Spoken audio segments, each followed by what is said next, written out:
அன்பு உறவுகளுக்கு இனிய வணக்கங்கள். இன்றைய பதிவுல மகர ராசி அன்பர்களுக்கு உங்க வாழ்க்கைக்கு இப்போதைக்கு அவசியம் நீங்க தெரிஞ்சுக்க வேண்டிய மிக முக்கியமான பதிவு இது. நிறைய பயனுள்ள தகவல்கள் உங்களுக்கு இந்த பதிவுல கொடுத்துருக்கோம். கொஞ்சம் கூட வீடியோவை ஸ்கிப் பண்ணாம முடிஞ்ச வரைக்கும் முழுமையா பார்க்க முயற்சி செய்யுங்க. வீடியோல கொடுத்திருக்க பலன்கள் ஆண் பெண் இருபாலருக்கும் பொருந்தக்கூடிய பலன்கள். மகர ராசியை பொறுத்த வரைக்கும் உத்திராடம் 2, 3, 4 பாதங்கள், திருவோணம் 1, 2, 3, 4 பாதங்கள், அவிட்டம் 1, 2 பாதத்தை உள்ளடக்கியது மகர ராசி. மகர ராசிக்கு அதிபதி சனி பகவான். இந்த 3 விஷயங்களை தெரிஞ்சு வச்சுக்கிட்டா மகர ராசி அன்பர்களுக்கு குடும்ப வாழ்க்கை பத்தின ஒரு தெளிவான புரிதல் கிடைக்கும். திருமண வாழ்க்கையில பிரச்சனைகளை சந்திச்சுட்டு இருக்கக்கூடிய மகர ராசி அன்பர்களுக்கு, தனியாவே வாழ்ந்துட்டு இருக்கக்கூடிய மகர ராசி அன்பர்களுக்கு, வனவாசத்தை அனுபவிச்சுட்டு இருக்கக்கூடிய மகர ராசி அன்பர்களுக்கு, முதல் திருமணம்ங்கிறதே நடக்காம பல தோல்விகளை வாழ்க்கையில சந்திச்சுக்கிட்டு வாழலாமா வேணாமா அப்படின்னு ஒரு எண்ணத்துல இருக்கக்கூடிய ஒவ்வொரு மகர ராசி அன்பர்களுக்கும் இந்த வீடியோ சமர்ப்பணம். மகர ராசி அன்பர்கள் வாழ்க்கையில ஒரு தெளிவான முடிவு எடுக்கணும். எதனால மகர ராசி அன்பர்களுக்கு மட்டும் இவ்வளோ பிரச்சனை வருது? மகர ராசிக்காரர்களுடைய அடிப்படை பிரச்சனை என்ன? ஏன் நிறைய மகர ராசி அன்பர்களுக்கு திருமண வாழ்க்கையில நிறைய பிரச்சனைகள் வருது? இன்னொன்னு, நான் சிம்ம ராசியையும் கல்யாணம் பண்ணல, மிதுன ராசியையும் கல்யாணம் பண்ணல, அவங்கள தவிர்த்துட்டு மற்ற ராசியை கல்யாணம் பண்ணாலும் ஏன் எனக்கு மட்டும் பிரச்சனை வருது? இதுக்கு ஏதாவது சொல்யூஷன் இருக்கா? இல்ல ஜென்ரலாவே மகர ராசினாலே வாழ்க்கையில தோல்விதானா? இல்ல என் ஜாதகத்துல ஏதாவது பிரச்சனையா? இப்படி நிறைய பேருக்கு கேள்வி இருக்கும்.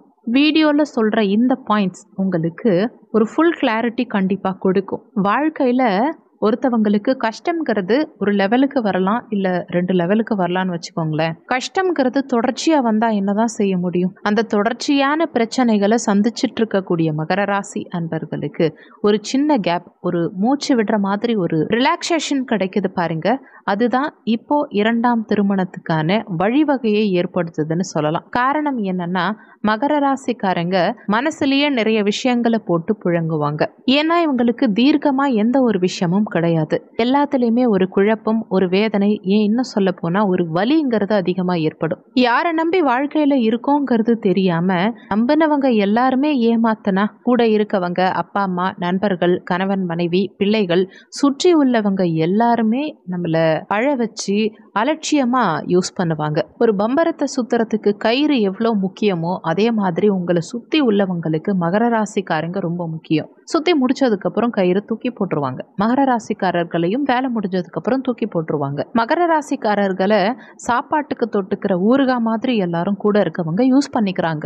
மகர ராசிக்காரர்களுக்கு இன்னும் வெளிப்படையா ஒரு விஷயம் சொல்லணும்னா, நீங்க வேணா இந்த விஷயத்த வாழ்க்கையில செக் பண்ணி பாருங்க. உங்களை நல்லா புரிஞ்சவங்க இந்த உலகத்துல கிடையவே கிடையாது. அப்படி நல்லா புரிஞ்சவங்க உங்க பக்கத்துல இருக்க மாட்டாங்க. இதுதான் வாழ்க்கை. நீங்க ரொம்ப ஆசைப்பட்டு ரொம்ப கனவுகளோட உண்மையா நேர்மையா உங்க ஃபேமிலிக்கு இருந்தீங்கன்னா உங்க ஃபேமிலி உங்களுக்கு ஆப்போசிட்டா இருக்கும். ஒரு நகத்துக்கு இருக்க மதிப்பு கூட உங்களுக்கு கிடையாது. 15 நாளைக்கு ஒரு முறை இல்ல, 2 நாளைக்கு ஒரு முறை உங்களை வெட்டி சாச்சிருவாங்க. அதுவும் வார்த்தைகளால வெட்டி சாச்சிருவாங்க. ஒரு பழைய பிரச்சனை வச்சு இப்போ உங்களை பிளாக்மெயில் பண்றாங்க பாருங்க.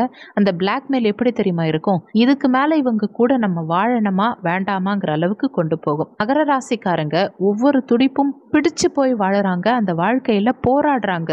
ஒவ்வொரு நாளும் நரகத்துக்கு ஈடான ஒரு விஷயங்களை ஃபேஸ் பண்றாங்க. இன்னைக்கு பொழுது எப்படி இருக்குங்கிறத விட நாளைக்கு பொழுது இந்த மாதிரி இருந்துடக்கூடாதுன்னு வேண்டுறாங்க. எதிரிகள் கிட்ட என்னைக்குமே இவங்க கருணை காட்டுவாங்க.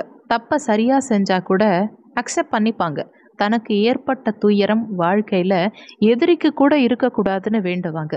லாஸ்ட் 1.5 வருஷம், ஏன் லாஸ்ட் 1.5 மாசம், ஏன் லாஸ்ட் 1.5 வாரம் சந்தோஷமா இருந்தாங்களான்னு கேளுங்களேன். இருந்திருக்க மாட்டாங்க. அந்த அளவுக்கு மன ரணத்தை ஒவ்வொரு மகர ராசிக்காரர்களும் சந்திச்சுட்டு இருக்காங்க.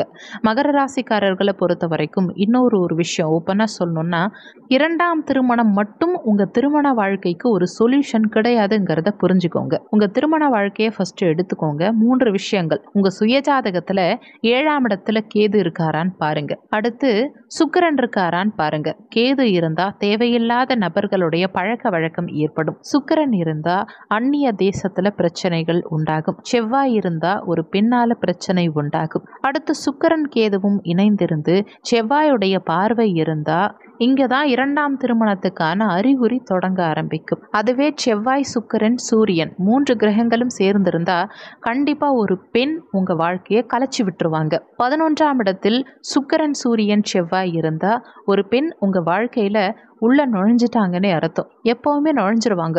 எப்போவுமே ஒரு பெண்ணுடைய தொடர்பு உங்களுக்கு இல்லாமல் இருக்காது உங்கள் திருமண வாழ்க்கையில். சுக்கிரன், சூரியன், கேது இருந்தால் ஒரு ஆணால பிரச்சனை உண்டாகும். கேதுவின் பார்வை சுக்கிரனுக்கு கிடைக்கும் போது சுக்கிரன், செவ்வாய் இருந்து அல்லது ராகுவும் இருந்தால் ஆட்டோமேட்டிக்காக உங்களுக்கு பணம் சம்மந்தப்பட்ட பிரச்சனை, கடன் சம்மந்தப்பட்ட பிரச்சனையால் குடும்பத்தில் பிரச்சனை ஏற்படும். அதே மாதிரி இந்த திருமண வாழ்க்கைங்கிறதுக்கு முன்னாடி 4ஆம் இடத்துல சுக்கிரன் இருந்தால் லவ் ஃபெயிலியர் ஆகும். 4ஆம் இடத்துல சுக்கிரன், கேது இருந்தால் லவ் அசிங்கத்தில் கொண்டு போய் விடும். 4ஆம் இடத்துல சுக்கிரன், சனி, செவ்வாய் இருந்தால் ஜெயிலுக்கு போக நேரிடும். அதே மாதிரி 4ஆம் இடத்தில் குரு இருந்தால் எதையும் சமாளிச்சிடலாம். குருவின் பார்வைகள் இந்த கிரகங்களின் மீது பட்டா பரிகாரங்கள் மூலமாக நிவர்த்தி செஞ்சுக்கலாம். நல்லா தெரிஞ்சு வச்சுக்கோங்க, லவ் ஃபெயிலியர் அதிகமாகுது. 2ஆம் திருமணத்துக்கான திருமண வாழ்க்கை ஃபெயிலியர் ஆகுது. திருமண வாழ்க்கை சரியில்லாமல் வேற ஒருத்தவங்க பிரச்சனை பண்ணுறாங்க. உங்கள் திருமண வாழ்க்கையில் வேற ஒருத்தவங்க உள்ள வராங்க.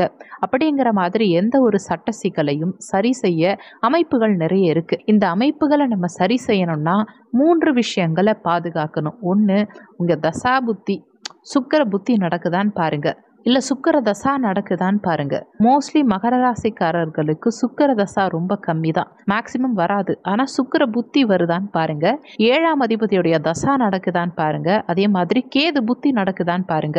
இது 3ம் நடக்கும்போது கோச்சாரத்தில் கிரகங்கள் 7ஆம் இடத்துல எங்கெங்க இருக்குன்னு பாருங்க.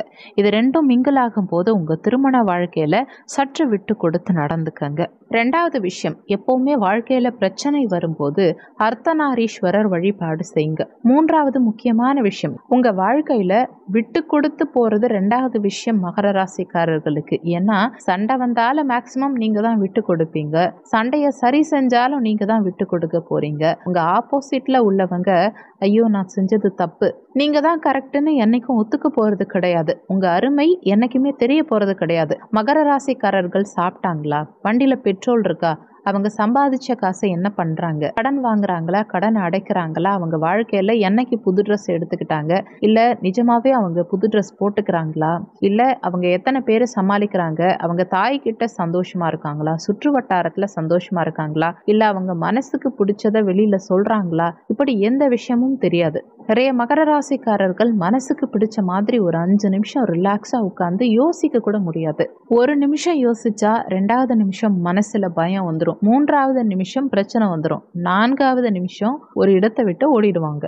அந்த அளவுக்கு நெருக்கடியான சூழ்நிலையை கடந்த 7.5 வருஷமா 7.5 சனி உங்களுக்கு கொடுத்துச்சு. இப்ப திருமண வாழ்க்கை இதுல தான் அடி. ஏன்னா 6ல் குரு போயிருக்காரு இல்லையா, திருமண வாழ்க்கையில அடி. ஸோ 2ஆம் திருமணம்ங்கிற ஒரு விஷயம் தான் நமக்கு சொல்யூஷன். அப்படிங்கிற நிலைமைக்கு போகாம முடிஞ்ச வரைக்கும் பரிகாரம் பண்ணி சரி பண்ணுங்க. பிரச்சனைகளை சரி பண்ண முடியல, அது மீறி போயிடுச்சு அப்படின்னா தைரியமான முடிவை நீங்க அக்டோபர் மாதத்துக்கு பிறகு 2025 அக்டோபர் மாதத்துக்கு பிறகு முடிவெடுங்க. வாழ்க்கை உங்களுக்கு பிடிச்ச மாதிரி இருக்கும். சொல்லியிருக்கக்கூடிய பலன்கள் கோச்சார பலன்கள். இது வெறும் 20% தான் ஒர்க் பண்ணும். மீதி 80% உங்க சுய ஜாதகத்துல, ஜனன கால ஜாதகத்துல உங்களுக்கு என்ன தசா புத்தி நடக்குது, தசாநாதனும் புத்திநாதனும் எங்க சஞ்சாரம் செய்யறாங்க, என்ன மாதிரியான சாரம் வாங்கியிருக்காங்க, இந்த மாதிரி நிறைய விஷயங்களை பொறுத்து 80% உங்க வாழ்க்கையில எல்லாமே நடக்கும். அதனால வீடியோல சொல்லி இருக்கிறது அப்படியே என் வாழ்க்கையில நடக்கும்னு நினைச்சு எதுவும் பயப்பட வேண்டாம். ஜாதகம் பார்க்கறதா இருந்தா வீடியோல ஜாதகம் பார்க்கன்னு கொடுத்திருக்க நம்பருக்கு வாட்ஸ்அப் பண்ணுங்க. இந்த வீடியோல உங்களுக்கு ஏதாவது சந்தேகம் இருந்தா கீழே இருக்க கமெண்ட் செக்ஷன்ல சொல்லுங்க. நன்றி. மற்றும் ஒரு நல்ல பதிவோடு மீண்டும் உங்களை சந்திக்கிறோம்.